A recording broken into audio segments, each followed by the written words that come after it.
Assalamualaikum warahmatullahi wabarakatuh. Saya Nika Dersarli Afrilia dari Program Studi Pendidikan Bahasa Indonesia, Fakultas Keguruan dan Ilmu Pendidikan. Di sini saya akan membawakan mata kuliah dari Sosiolinguistik yang dibawakan oleh dosen pengampu Afifah Istiqomah SPD MPD. Di sini saya akan membahas mengenai kontak bahasa, di mana ada jenis-jenisnya. Jenis-jenisnya dapat dilihat dari beberapa segi. Yang pertama dari segi kemampuannya, terbagi atas dua. Yang pertama adalah bilingualitas berimbang dan bilingualitas dominan. Nah, bilingualitas berimbang adalah kemampuan penggunaan atas bahasa yang satu sama baiknya dengan penggunaan bahasa yang kedua. Sedangkan bilingualitas dominan adalah kemampuan penguasaan atas bahasa yang satu lebih dominan dibandingkan dengan bahasa yang lainnya.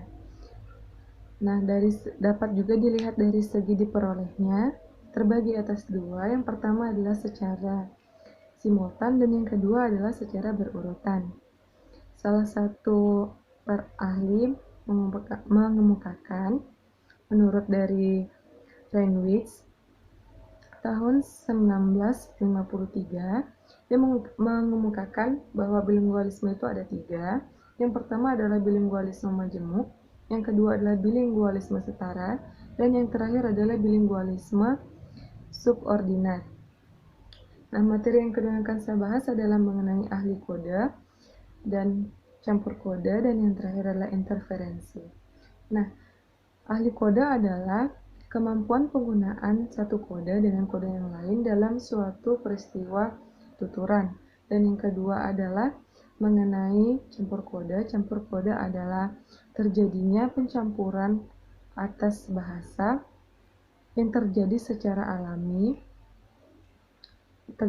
alami dengan tujuan tertentu. Dan yang ketiga adalah interferensi, adalah terjadinya penggunaan bahasa lain yang dianggap sebagai kesalahan karena menyimpang dari kaidah yang digunakan. Nah, yang ketiga adalah mengenai pemertahanan bahasa. Adalah upaya mempertahankan bahasa dalam suatu masyarakat yang digunakan dalam sehari-hari agar tidak terjadinya kepunahan dari bahasa tersebut. Dan yang terakhir adalah mengenai kepunahan bahasa itu sendiri. Nah, kepunahan bahasa dapat terjadi secara bersifat alami atau wajar. Itu terjadi karena penuturnya sudah tidak ada lagi atau telah meninggal dunia, ataupun penuturnya telah meninggalkan bahasa pertamanya dan beralih atau berpindah kepada bahasa yang baru atau bahasa yang lainnya, sehingga bahasa itu pun menjadi punah karena tidak ada lagi yang menggunakan bahasa tersebut.